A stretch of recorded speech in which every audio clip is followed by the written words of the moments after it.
pasado, de Menzies, ayer y hoy.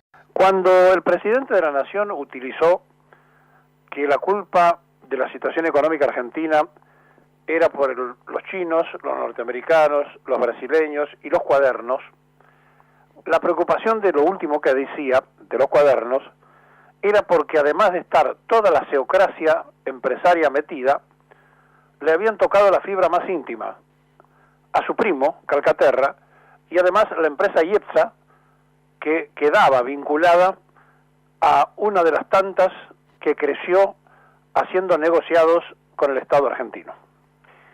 Claro, ese momento ya pasó, la sociedad se entretiene con un montón de otras cosas, con una economía que, tal cual lo anticipábamos ayer, puso el dólar arriba de 40 pesos, con una inflación que supera largamente lo que habían anunciado. Este mes va a cerrar con el mes de mayor inflación en la historia del gobierno de Macri.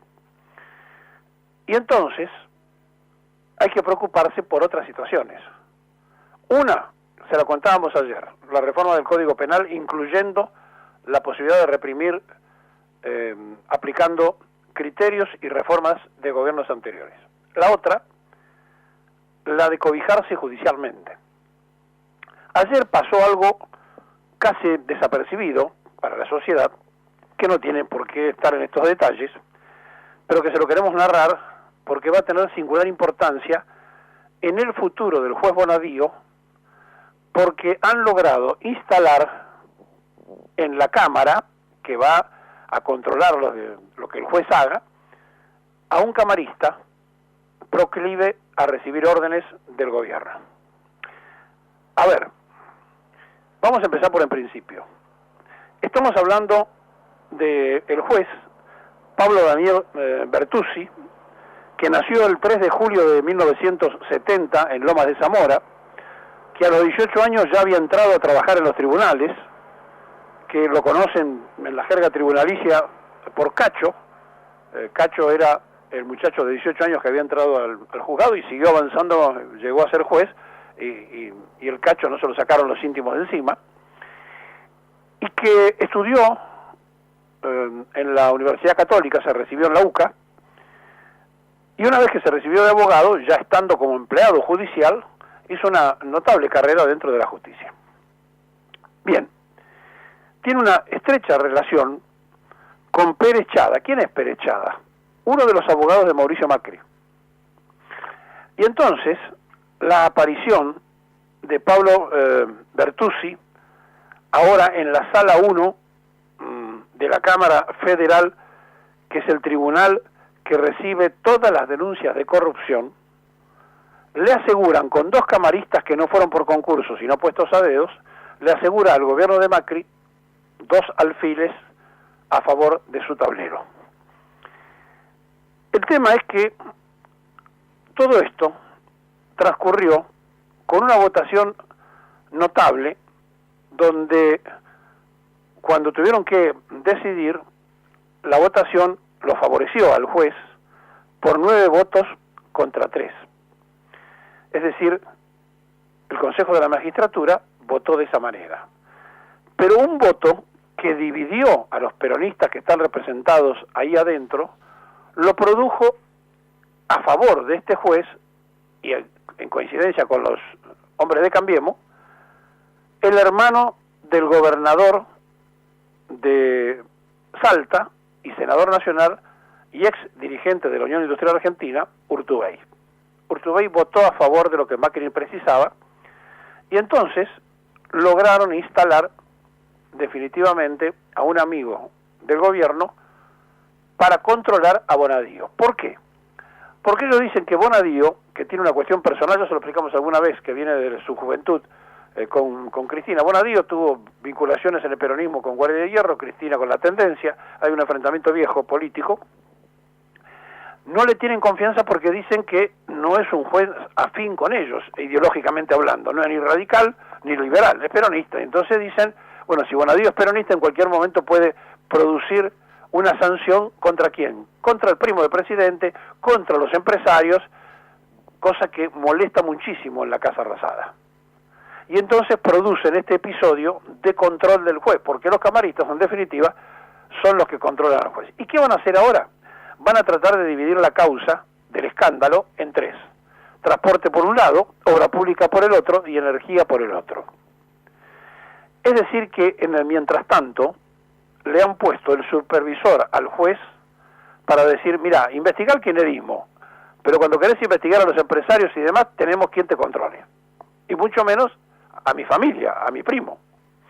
Así que esto es lo que está pasando en este mismo momento en la justicia, con este nuevo juez, que ahora será encargado de controlar, y tienen dos camaristas que no entraron por concurso, repito, sino que fueron puestos a dedo, de controlar lo que pase en la causa de los cuadernos.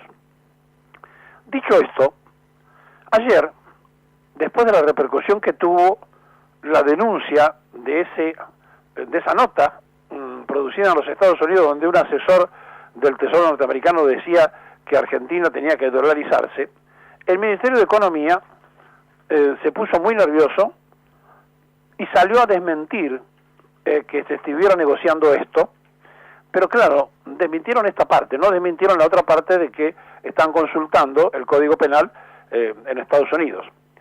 Y la verdad es que se preocuparon mucho porque, como bien decía Giuliano cuando hizo su columna ayer, no es momento político para intentarlo, porque esto requiere que lo trate el Parlamento, y en el Parlamento obviamente esto no iba a pasar. Pero cuando estas cosas ocurren y cuando salen a desmentirla en un gobierno que no dijo una sola cosa que sea cierta, porque no cumplió con ninguna de las cosas que dijo y todas fueron reveladas como mentiras, porque cuando uno dice una cosa y hace otra, está mintiendo o está equivocado, póngalo usted como quiera, el gobierno de los globos salió a desmentirlo. Por lo tanto, si lo desmiente, hay una gran posibilidad que sea cierto.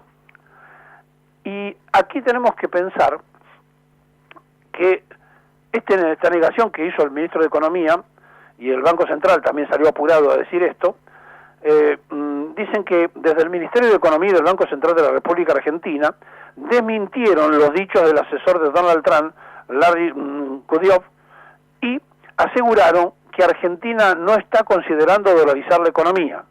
Desmentimos totalmente. Será una opinión de este señor y no es lo que está negociando la Argentina con el Fondo Monetario Internacional. Aseguró desde Estados Unidos se había anunciado que Argentina estaba en plena negociación para avanzar en una nueva convertibilidad del peso. Desde el Banco Central aseguraron que eso no es lo que está negociando Argentina con el FMI. Es que, ¿saben qué pasa? No se negocia con el FMI la dolarización. La dolarización se negocia con el Tesoro de los Estados Unidos. Entonces ellos están diciendo que no negocian con el fondo. Es cierto, con el fondo no negocian eso. Entonces, en ningún momento aclaran, para nada, que no hayan negociado con el Tesoro. Y el hombre que salió a hablar es un asesor del Tesoro norteamericano. Y si nosotros quisiéramos dolarizar, hay que dolarizar a través del Tesoro, no del Fondo Monetario, que no tiene nada que ver en esta situación. ¿Está claro? Así que cuando ellos pretenden negar algo, lamentablemente uno tiene que pensar que hay una gran cuota de seriedad de que sea cierto. Y como no sabemos mucho de estas cosas, ayer un oyente preguntaba, decía, bueno, ¿y cuál sería el problema de dolarizar? Le expliqué lo que era la pérdida del signo monetario y demás. Claro, lo que no sabemos es que hay países en el continente americano que están dolarizados. Por ejemplo, Panamá, desde que se hizo el canal de Panamá, se maneja con dólares. Ecuador, desde que apareció allí Domingo Felipe Caballo. Pero también El Salvador está dolarizado, cosa que muy poca gente sabe. Es decir, son 3 países del continente que han perdido la soberanía de emitir su propio dinero. De manera que no hay que sorprenderse por nada, porque no es que no lo han hecho y repito, en 3 países del continente. Ahora, si uno dice cuál sería el cambio, el tema es que cuando se hizo la convertibilidad, le habíamos sacado una enorme cantidad de ceros, y cuando el peso argentino valía $1, ustedes piensen que ahora vale 40 de esos mismos pesos que le sacamos un montón de ceros. Y si le volviéramos a sacar un montón de ceros, a lo mejor, por decir algo, tendríamos que hacer un imaginario dólar de 100 pesos o 100 y algo de pesos, siguiendo sacándole ceros, es decir, para poder tener otra vez una convertibilidad. Esto ya lo planteó Domingo Felipe Cavallo, no es nuevo en la Argentina. Y no se olviden que Cavallo estuvo con el saliente presidente del Banco Central, con Sturzenegger, estuvo reunidos con los funcionarios del Ministerio de Economía, dándole consejos antes de esta crisis. Así que el comunicado del gobierno no aclara absolutamente nada, porque con el Fondo Monetario no se dolariza la economía, ni se entra a cambiar la moneda.